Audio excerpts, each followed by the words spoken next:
नमस्कार दोस्तों, आकाशवाणी टीवी में आपका स्वागत है।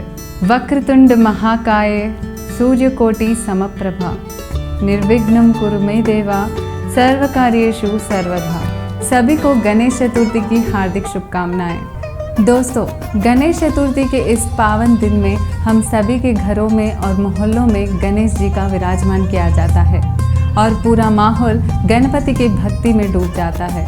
पर क्या आप जानते हैं कि गणेश उत्सव आरंभ कैसे हुआ? इसकी शुरुआत किसने की थी और इसके पीछे का मतलब क्या रहा होगा? गणपति उत्सव की शुरुआत 1893 में बाल गंगाधर तिलक द्वारा महाराष्ट्र में हुआ था। इससे पहले भी गणेश स्थापना की जाती थी, पर वो घर में ही सीमित हुआ करता था। पर तिलक जी ने इस उत्सव को सार्वजनिक रूप में तब्दील किया था ताकि वे स्वराज्य के लिए ज़्यादा से ज़्यादा लोगों तक पहुंच सके और उनके विचार को बांट सके। इसी काम की पूर्ति के लिए उन्होंने गणपति उत्सव को चुना और इसे सुंदर भव्य रूप दिया, जिसे हम आज देख रहे हैं। तिलक जी के इस कार्य से दो फायदे हुए। एक तो वे अपने विचारों को अधिकतर लोगों तक पहुंचा पाए और दूसरा है कि इस उत्सव में आम जनता को भी स्वराज के लिए संघर्ष करने की प्रेरणा दी और उनमें जोश से भर दिया। तो इस तरह गणपति उत्सव ने भी आज़ादी की लड़ाई में एक अहम भूमिका निभाई है। तो दोस्तों, ये था गणेश उत्सव की शुरुआत के बारे में। अब हम जानने की कोशिश करेंगे कि गणेश चतुर्थी का अर्थ क्या है। भाद्रपद शुक्ल चतुर्थी महासिद्धि विनायकी कहलाती है। गणेश चतुर्थी यानी गणेश की चतुर्थ अवस्था। चतुर्थ अवस्था यानी जागृत अवस्था। इस दिन चंद्र का दर्शन निषेध है, क्योंकि चंद्र को मन का देवता कहा जाता है। जिस तरह चंद्र बढ़ता और घटता रहता है, उसी तरह बंदर जैसा मन नाचता कूदता रहता है। अगर मनुष्य जागृत अवस्था प्राप्त करना चाहता है, तब वो मन की चंचलता को दूर कर मन को एकाग्रित करना चाहिए। मन के ताल पर नाचने वाले मनुष्य का जीवन विकास से नहीं बल्कि पतन की ओर जाता है। इसीलिए उस दिन मन के देव रूपी चंद्र के दर्शन निषेध माना जाता है। पौराणिक कथा के अनुसार गणपति के शीश को काट देने के बाद पार्वती को प्रसन्न करने के लिए भगवान शिव ने हाथी के मस्तिष्क को धड़ पर रखकर गणेश जी को जीवित किया और गणपति को गजानन कहा गया। पर सोचने वाली बात यह है कि अगर भगवान शिव हाथी का मस्तिष्क धड़ पर बिठा सकते हैं, तो गणेश का अपना ही सर क्यों नहीं जोड़ सके? गणपति का सिर हाथी का है। अन्य किसी प्राणी का सर ना रखते हुए हाथी का सर उनके धड़ पर बिठाने में एक विशेषता है। हाथी सभी प्राणियों से ज्यादा बुद्धिमान है। हाथी के जीवन में तेजस्विता है। हाथी खाने से पहले प्रथम 2-3 बार घास इधर उधर उड़ाता है, ताकि अनेक जीव जंतु भी अपना पेट भर पाए। ऐसी उसकी उदारता है। हाथी के कान सूप जैसे होते हैं। सूप का गुण क्या है? सार सार को ग्राही लियो तोता दे उड़ाए। इसका मतलब है सूप छिलके को फेंक कर अन्न को अपने पास रखता है। इसका मतलब है कि बातें सबकी सुननी चाहिए और उसमें से सार ग्रहण करके अन्य बातों को छिलके की तरह उड़ा देना चाहिए। बड़े कान उत्कृष्ट श्रवण भक्ति को भी सूचित करता है। हाथी की छोटी आंखें होती है। इसका मतलब है सूक्ष्म दृष्टि रखने की प्रेरणा देना। छोटी सुई भी जमीन पर से उठा सके, ऐसे सूक्ष्म दृष्टि होती है हाथी की।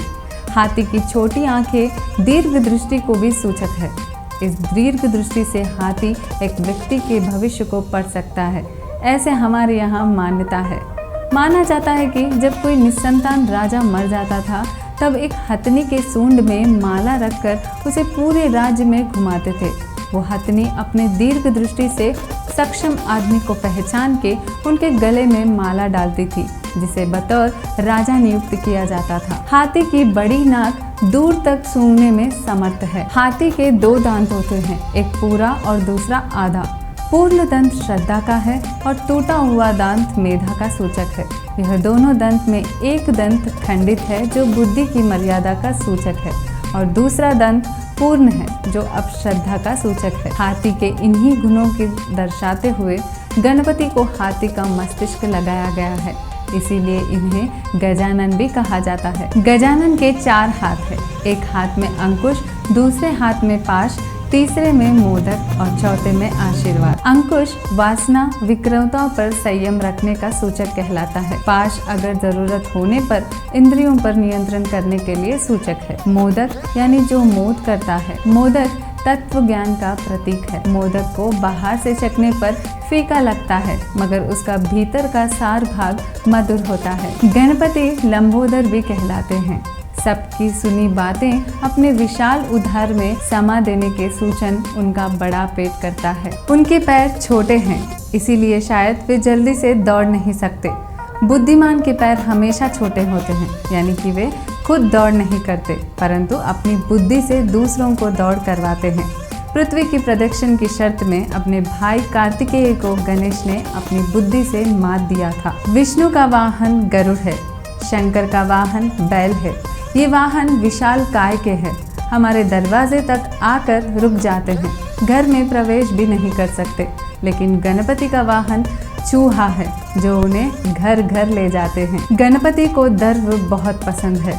लोगों के लिए जिसका कोई महत्व नहीं है, ऐसी घास को उन्होंने अपनाया है और उसकी कीमत बढ़ाई है। गणपति यानी समूह के पति, यानी नेता।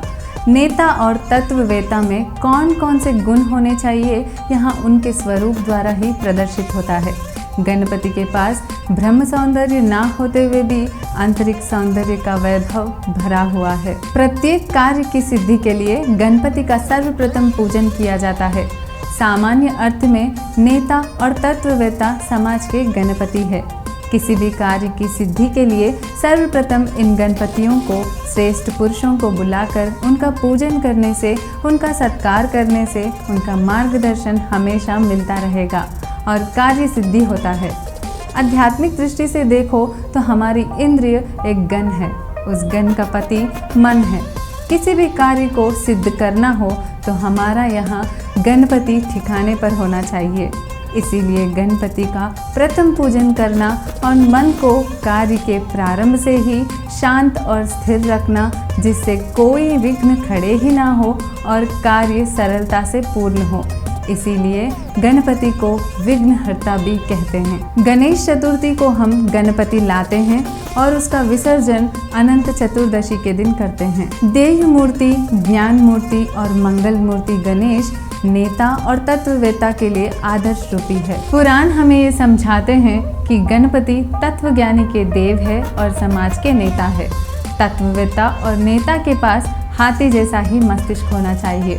संकुचित रीति का मानव महान तत्ववेता या फिर सफल लोकप्रिय नेता कभी नहीं बन सकता। अगर हमें अच्छा नेता बनना है, नेता यानी सिर्फ समाज सेवक नेता ही नहीं, बल्कि किसी समूह को चलाने वाले हो, जैसे कि माता पिता, स्टूडेंट टीचर, सहकर्मचारी या फिर कोई भी किसी भी संस्थान के व्यक्ति हो जो उत्तरदायित्व लेते हैं, उसे नेता ही कहते हैं। उस महागणपति जैसे तत्वज्ञानी और महान नेता जैसे सोचना और समझना बहुत ज़रूरी है। नमस्कार दोस्तों।